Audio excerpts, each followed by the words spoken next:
Honorable Rachidi Balanti, bonjour. Bonjour, cher Donatien. La répression des infractions au code de la route menée par la police républicaine depuis le 1er mars 2024 tourne parfois au drame. Des députés s'intéressent donc au sujet en interpellant le gouvernement à travers des questions orales. Quelle est votre position sur la question? Bon, merci beaucoup. Vous savez, depuis un certain moment, nous suivons avec intérêt la façon dont les forces de sécurité et de défense accomplissent leur mission.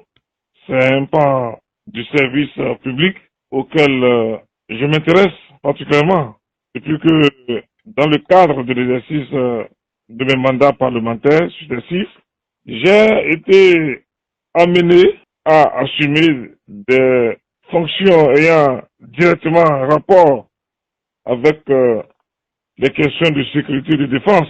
Et pour moi, qui fus président de commission de défense et sécurité durant la 8e législature de notre Parlement, et je peux vous dire aujourd'hui, je suis le premier vice-président des commissions de défense et de sécurité sur le plan régional, mandat que je termine en 2026. Vous serez d'accord avec moi que mon appréciation de la situation que vous évoquez se fasse avec un peu plus de détachement et de recul.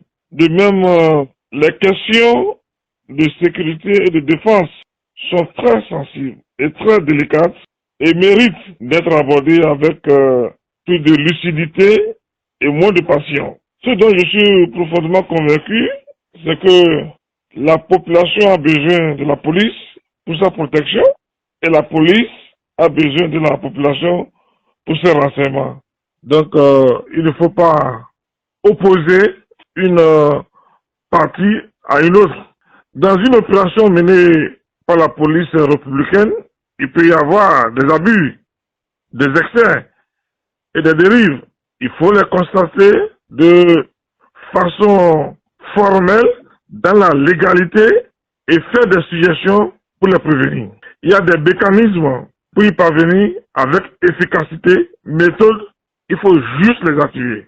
Parlez-vous de mécanismes autres que ceux utilisés par des parlementaires qui ont interpellé le gouvernement sur les bavures policières, étant donné que la police républicaine est une institution sous tutelle du ministre de l'Intérieur et de la Sécurité publique? Bon, je pense humblement, sans aucune prétention de donner des leçons aux parlementaires qui sont parfaitement dans leur rôle, dans leur prérogative, en interpellant le gouvernement. Je pense humblement qu'il sera beaucoup plus utile et efficace face à la situation actuelle de faire usage des moyens prévus à l'article 36 du règlement intérieur de l'Assemblée nationale. Vous savez, que dit l'article 36 du règlement intérieur de notre Parlement?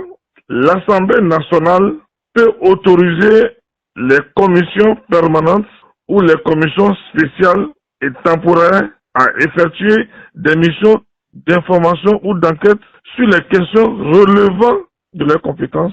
L'objet, la durée et la composition de la mission doivent être précisés. La commission doit faire un rapport à l'Assemblée nationale dans le délai qui a été fixé. Les présidents et rapporteurs des commissions peuvent se faire assister en assemblée plénière de fonctionnaires ou de techniciens en service à l'Assemblée nationale. Je pense en toute humilité qu'il faille d'abord bien être informé de ce que fait la police républicaine au-delà des conférences de presse de la hiérarchie policière avant de pouvoir se prononcer. C'est pour cette raison que je suggère humblement, avec toute humilité, à l'Assemblée nationale de dépêcher une mission d'information auprès de la police républicaine qui est tenue, je dis bien, qui est tenue de donner toutes les informations aux députés membres de cette mission sans qu'un quelconque secret de sécurité ne puisse leur être opposé. Une fois que cette mission d'information a rendu compte à l'Assemblée nationale, les parlementaires auront désormais de la matière, non seulement pour, comment dirais-je, interpeller le gouvernement, mais aussi pour prendre des initiatives allant dans le sens de la sensibilisation des populations sur le partenariat permanent qui doit exister entre elles et la police républicaine sur le chantier de la coproduction de la sécurité. Il faut faire attention surtout à la récupération politique facile qui risque d'être préjudiciable à tout le monde. Voilà ma conviction sur le sujet. Et vous savez, chers amis journalistes, l'interpellation est plus politique que scientifique. Le Parlement est un haut lieu de la politique et c'est une institution politique et on a en face des hommes en âme. Et quand on a en face aux hommes en âme, au plan de sécurité, au plan de défense, je pense, je suggère humblement qu'il faut activer l'article 36 du règlement intérieur qui est plus discret, efficace et technique. Oui, honorable Rachid Bouafansi, lorsque vous parlez de récupération politique préjudiciable à tout le monde, à quoi faites-vous allusion concrètement?